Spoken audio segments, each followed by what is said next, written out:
स्नेहा के साथ जो घटना हुई है उसको लेके आप किस स्तर पे प्रयास कर रहे हैं कि उसको न्याय मिले? देखिए, हमारे शहर की बेटी, हमारे परिवार की बेटी के साथ जो यूपी में हुआ है, उसको छिपाने के लिए तमाम कोशिश किया गया वहाँ के वहाँ के प्रशासन के द्वारा, शासन के द्वारा।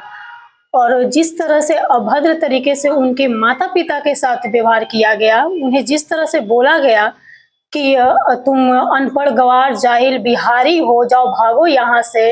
एक तो वो उन्होंने अपनी बेटी को खोया और उनके साथ इस तरह से अभद्र तरीके से बात किया गया। कहीं न कहीं इसमें प्रशासन की गुंडागर्दी है और इनकी ऐसे ही इनकी हाथें नहीं बढ़ी हुई हैं, इसमें कहीं न कहीं योगी सरकार की भी हाथ है, जो ये दबा रहे हैं स्नेहा हत्याकांड को।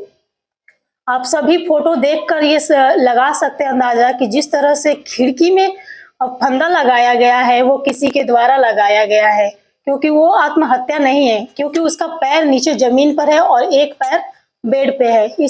इससे साबित होता है कि उस बेटी ने आत्महत्या नहीं किया है, उसका मर्डर किया गया है, रेप किया गया है।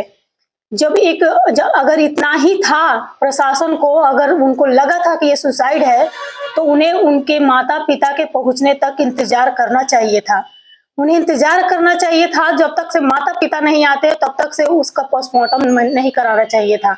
लेकिन इतनी जल्दी क्या थी प्रशासन को कि उस बेटी का पोस्टमार्टम करा दिया गया और उसे मिलने भी लास्ट टाइम में उनके माता-पिता को मिलने नहीं दिया गया।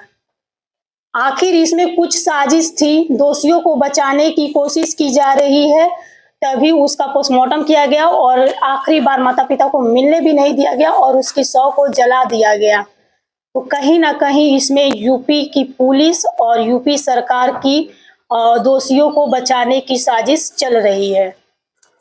जिस तरह से उनके परिवार वालों के साथ वहाँ बर्ताव किया गया था और शव को लाने नहीं दिया, इसको कहते हैं ये बहुत ही निंदनीय है। जितनी भी इसकी निंदा की जाए बहुत कम ही होगा, क्योंकि एक माता-पिता बहुत आस के साथ एक बेटी को पढ़ाने के लिए अन्य क्षेत्रों में भेज रहे हैं। बहुत ही उम्मीद से भेज रहे हैं, क्योंकि हर एक माता-पिता के ज़हन में ये डर रहता है कि कहीं हमारी बेटियों के साथ ये कुछ अनहोनी ना घट जाए।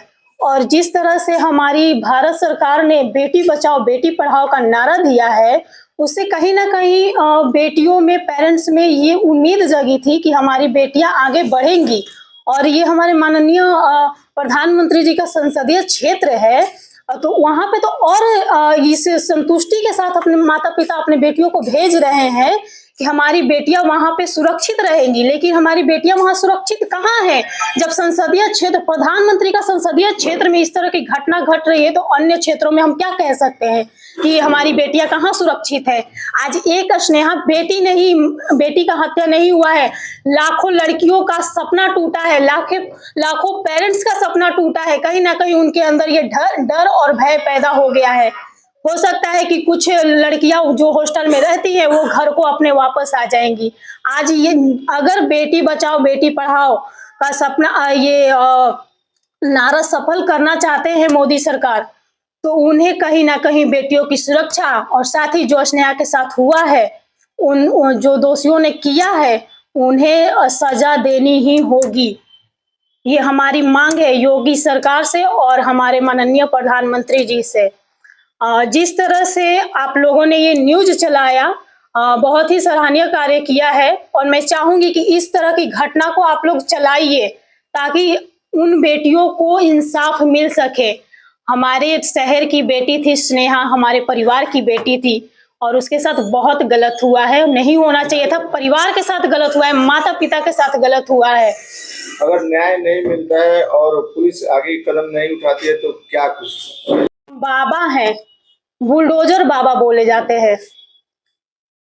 बुलडोजर बाबा बोले जाते हैं क्या? ये बुलडोजर केवल दलित, पिछड़ों, अति पिछड़ों, मुसलमानों पे ये बुलडोजर चलेगा?